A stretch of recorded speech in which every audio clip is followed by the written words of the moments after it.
Hi, I'm the Malt activist, and today we're going head to head.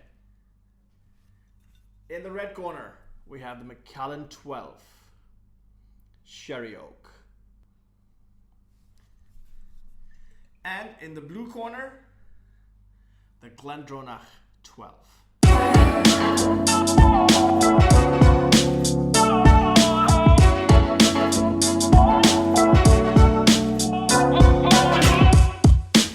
So two reasons I selected these particular whiskeys to go head to head. Number one, I literally just bought these two bottles like 2 days ago. I've been through the GLENDRONACH a bit, as you can see, and this one I'm about to open. I figured it'd be an even match. You know, they're both 12 years old, they're both Highland whiskies, they're both sherry matured, though the MACALLAN says matured exclusively in hand-picked sherry seasoned oak cask, whereas the GLENDRONACH 12 has been matured in both PX as well as Oloroso sherry casks.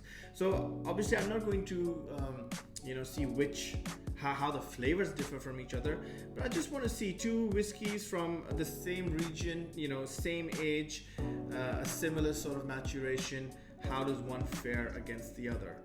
I know for a fact that the GLENDRONACH 12 is considerably cheaper than its, rather posh neighbor, the MACALLAN. So I thought it would be a nice comparison. So let's see. Let's do the GLENDRONACH first.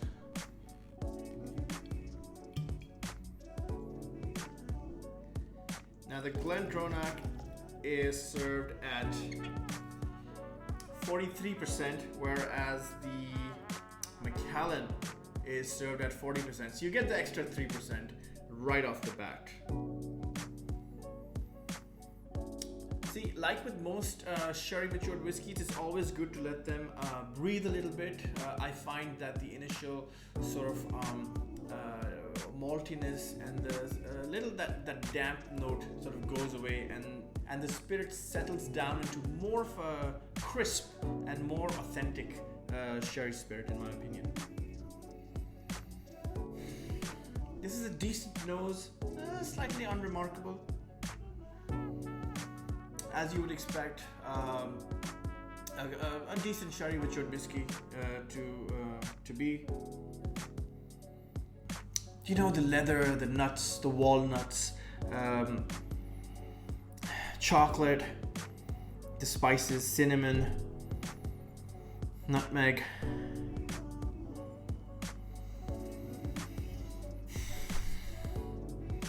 Some figs, some raisins, some sultanas. So it's a good nose, it's an unremarkable nose, just because there's so many very similar constructed whiskeys like this, of this age, of this type of maturation.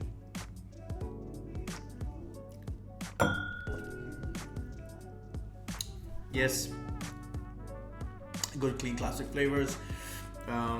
There's the chocolate and the nuts again. Chocolate cake, now a little more of a brownie, caramel, toffee.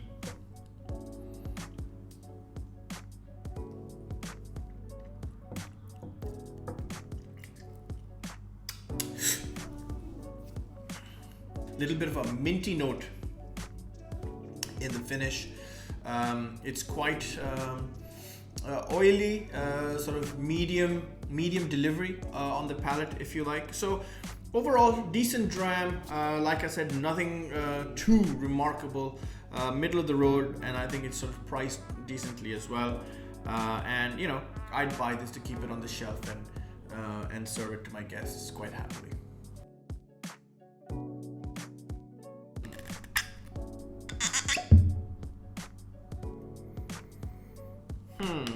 Interesting. Quite malty.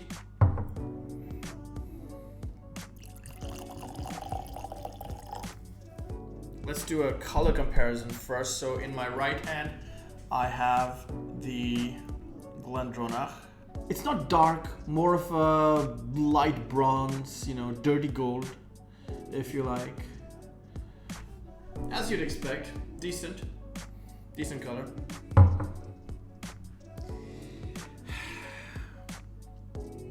With the Macallan, very similar. Wow, extremely similar.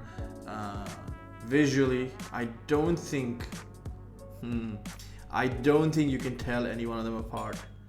They're almost identical color-wise. Yeah, very difficult to tell. Yep, that's the GLENDRONACH. Now with the Macallan at 40%. So I don't immediately like this nose. It's quite malty, and that dampness that I was talking about sort of sits on top of the spirit, and you know, I don't think it lets anything else through. It's very mossy, you know.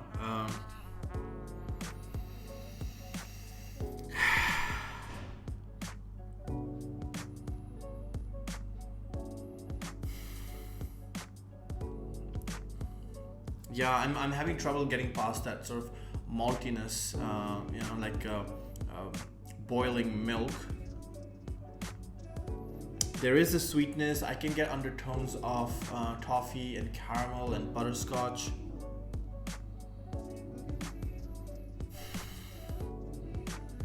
Not very spicy, maybe just a hint of cinnamon.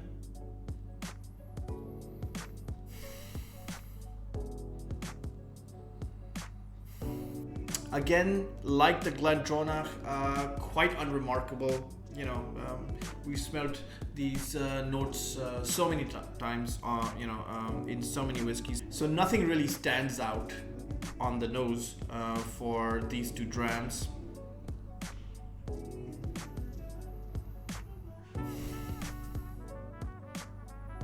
This is maybe a lot more orange notes than compared to the GLENDRONACH.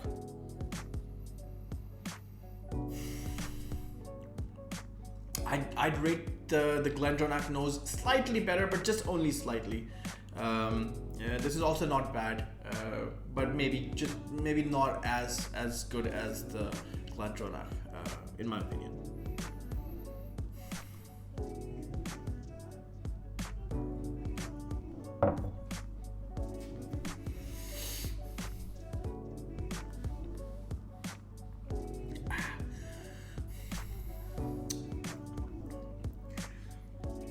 Good mouthfeel, but very weak on the palate. I think this needed another 3 or 6% to really amp it up, because right now at this strength, it kind of feels like it's really holding back. Judging by the nose, I didn't think that the palate would live up to it, but it's a decent palate. I think the only reason it's maybe not as good as the GLENDRONACH is only because it's underpowered.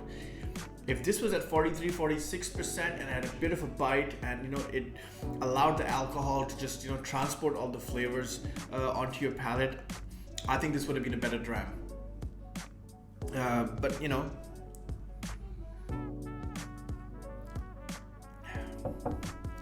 so what do I think? Wow, pound for pound, the GLENDRONACH 12, definitely, in my opinion, though not by a huge margin. The GLENDRONACH is quite an accomplished whiskey. It has a bit of a bite to it, which I like. Helps with the flavors, whereas the MACALLAN 12 doesn't.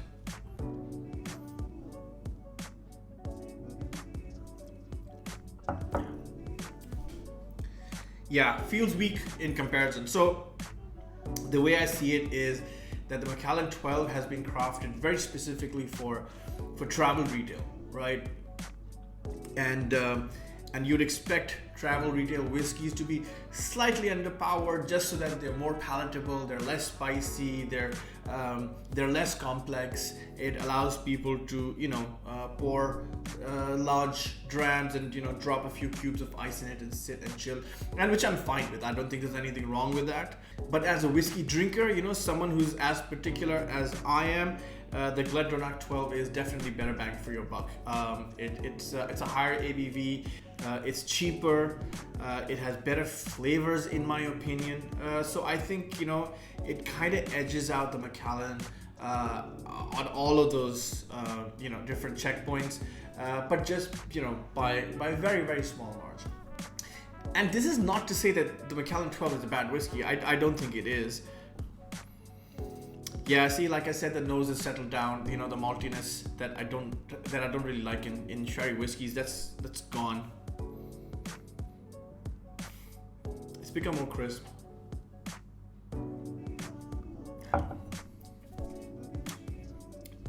Yeah, but I have the same issue. The medium-bodied palate really doesn't deliver in terms of a good flavor impact, and I think that's just because of the ABV. You know, I've had some good high-strength Macallans, and they're just. But this one's not, and I think really the only reason is that it's made for a very specific, you know, large audience of whiskey sippers, if you like, who would go for something like this. And like I said, that doesn't mean it's a bad whiskey.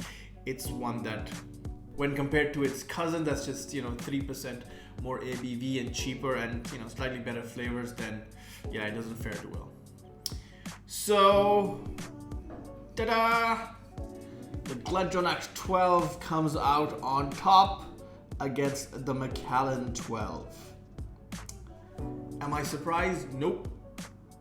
I'm not surprised. What I am surprised about is how close it was. Yeah, I'd sort of written the Macallan 12 off as, oh, it's just gonna be piss. But it wasn't.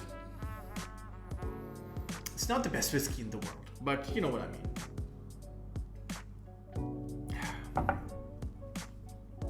Are you paying a little extra for a fancy bottle? Yes, you are.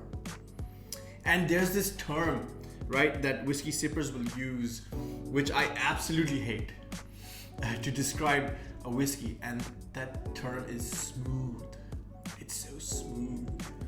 You know what that means? Smooth means it's uncomplicated, it has no complexity, it's just flat, single layer whiskey, and I hate those kind of whiskeys. But this is what a whiskey sipper will call this whiskey. Like, man, that whiskey was so smooth. Which is fine, and I get it.